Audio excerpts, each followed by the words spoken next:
Welcome to our deep dive today. We're going to be talking about unlocking your potential through concentration.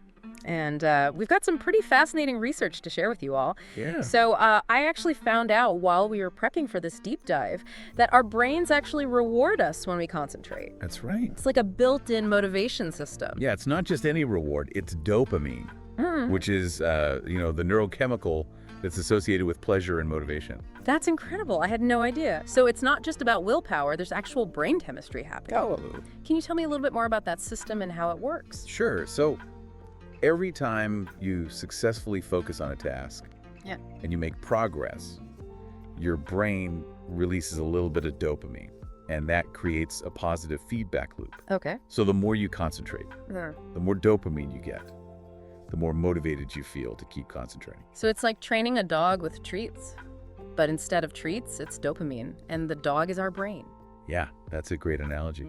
And just like with dog training, consistency is key. So the more consistently you engage in that focused behavior, the stronger those neural pathways become, and the easier it gets to concentrate. That makes a lot of sense. So when we talk about concentration, what's actually happening in our brains, it can't just be dopamine, right? Oh, it's much more complex than that. Multiple brain regions are working together, kind of in a beautifully orchestrated symphony of focus. Yeah. You have the prefrontal cortex, which acts like the conductor. It directs your attention, and it filters out distractions. So it's like our brain has its own bouncer, and it's deciding what gets in and what has to stay out. Exactly.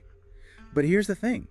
This bouncer could be easily bribed, especially in today's world, when we're constantly bombarded with, notifications, emails, and social media updates. It's like trying to have a conversation in a crowded room. Everyone's shouting for your attention. No wonder it's so hard to focus. Exactly. And then you add on top of that stress and anxiety. When we're stressed, our brain triggers what's called the threat response, Oh. and it prioritizes survival over deep thinking. So you're saying my brain thinks my inbox is a saber-toothed tiger. Kind of. Your brain hasn't quite caught up with the modern world. It still reacts to stress as if it were a physical threat. And it releases hormones like cortisol and adrenaline. Oh, wow. This makes it incredibly difficult to focus because your brain is in fight or flight mode. So calming down that threat response is crucial then to improving concentration. Absolutely. And that's where mindfulness meditation comes in.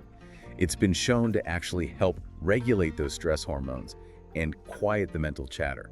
So let's talk more about mindfulness. What is it, and how does it actually work? Mindfulness is about training your brain to be fully present in the moment, without judgment. So instead of getting carried away by your thoughts or worries, you simply observe them without getting swept up in the drama. Okay. So it's like watching your thoughts float by like clouds, without trying to grab onto them. Oh, I can picture that. And one of the simplest ways to practice mindfulness is to focus on your breath. Just bringing your attention to the sensation of each inhale. An exhale can have a remarkably calming effect on your mind. That sounds easy. It is. Does it really work, though? It might seem simple, but it's incredibly effective. You see, when you focus on your breath, you're essentially training your brain to control its attention.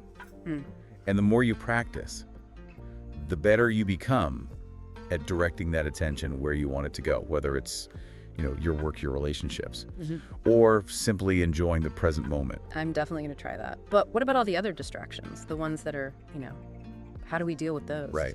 Well, it seems like we're just surrounded by distractions these days. Definitely. Our phones are buzzing, emails are pinging, social media is vying for our attention. Constantly. It's no wonder we can't focus. It really is. But the interesting thing is, technology isn't just the villain in this story. Right. It can also be a really powerful tool for improving concentration. Yeah, that's true. The research did mention something about using tech to our advantage. I'm curious about that. How can something that's so often a source of distraction actually help us focus? We've engineered technology to hijack our attention, but we can also engineer it to help us reclaim it. Oh, okay. There are apps designed to block distracting websites. Others use timers to encourage focused work sessions. Some even use soundscapes to create a more conducive environment for concentration. So instead of constantly battling our phones, we can actually kind of enlist them to help us. Exactly. There are apps that track your screen time. They gently nudge you when you've been on social media for too long, or even reward you for staying on task. I can see how that could be helpful. So it's like having a digital coach for your concentration. What about techniques that don't rely on technology, though? I'm really intrigued by this Pomodoro technique. Ah, yes. the Pomodoro technique. It's a classic for a reason. The idea is simple. You work in focused bursts of 25 minutes, followed by a 5-minute break. So it's like neural training for your brain. Precisely. And those breaks are crucial. They give your brain a chance to rest and recharge. Oh, okay. Which prevents burnout and actually boosts your overall productivity. That makes sense. We often try to power through work for hours and hours, but our brains just really aren't wired for that kind of sustained attention. We need those pauses. We do. So it's also important to think about your environment, right? Like, are you trying to focus when the TV's on in the background? Right. Are you surrounded by clutter and unfinished tasks? Yeah, that's definitely a focus killer. It is. So creating a dedicated workspace, even if it's just like a little corner, can make a big difference. Absolutely. A clutter-free, organized environment can do wonders for your concentration. Also consider things like lighting and temperature. Make sure your workspace is well lit and comfortably cool. Yeah, that's a good point. It's amazing how much our surroundings can impact our mental state.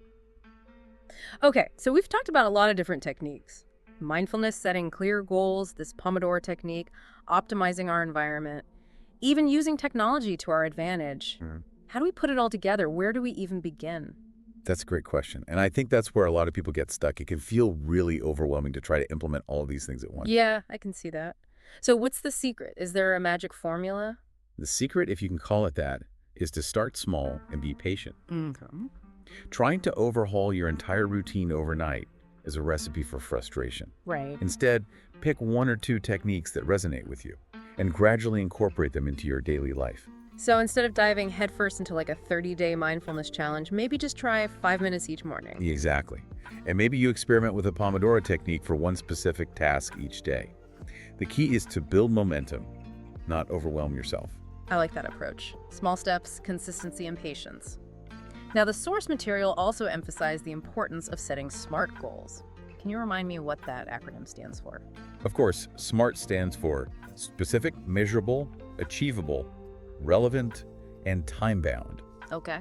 Essentially means your goals should be clear, trackable, realistic, meaningful to you, and have a deadline. So instead of saying, I want to be more productive, it's, I want to write 500 words every morning before checking email. Exactly. That's a specific, measurable, achievable, relevant, and time-bound goal. Right. And when you break down larger tasks into smaller, more manageable chunks, they become much less daunting. You're not facing this huge mountain of a task. You're taking it one step at a time. Exactly. I can see how that would help with staying motivated and focused, for sure. Welcome back to our deep dive all about concentration. Yeah, it's been a fascinating journey exploring the power of focus, hasn't it? It really has. We've talked about a lot, everything from the brain science behind concentration to practical techniques for sharpening our focus and minimizing all those distractions. Yeah, and we talked about the dopamine reward system and the impact of stress and the benefits of mindfulness, the Pomodoro technique, even how technology can be both friend and foe when it comes to concentration. Right, exactly. But really, it all comes down to this. Concentration is a skill that can be learned and cultivated. It's not something you're either born with or you're not, and that's such an important message. I think too often we think of concentration as this elusive quality, like some people just naturally have it. Well, like it's some kind of superpower. Yeah. And we're either, gifted with it or doomed to struggle. Yeah, exactly. But the truth is, just like any skill, concentration can be developed with practice and the right techniques. It can. And the benefits are truly transformative. They are. We've talked about increased productivity and better decision-making, deeper relationships, and a greater sense of fulfillment. It really touches every aspect of our lives. It does. Before we wrap up this deep dive, I want to leave you with a thought-provoking question. Oh, I love a good brain teaser. Okay, so imagine you could eliminate just one major distraction from your life. Just one. That's tough. I know there are so many vying for our attention. So many. But that's the challenge. To really identify the biggest culprit, the one that's stealing the most time and energy. Exactly. So what would it be? And what could you achieve with that newfound focus? Would you finally finish that book you've been meaning to write? Would you launch that business you've been dreaming of? Or would you simply be more present with your loved ones? It's incredible to think about the possibilities that open up when we reclaim control of our attention. It is. So I encourage you to take some time to reflect on this question. Yeah. Identify that one major distraction. And create a plan to minimize its impact on your life. You might be amazed at what you can accomplish. You might. And remember, concentration is a journey, not a destination. It is. There will be days when you feel laser focused. Absolutely. And others when you struggle to stay on task.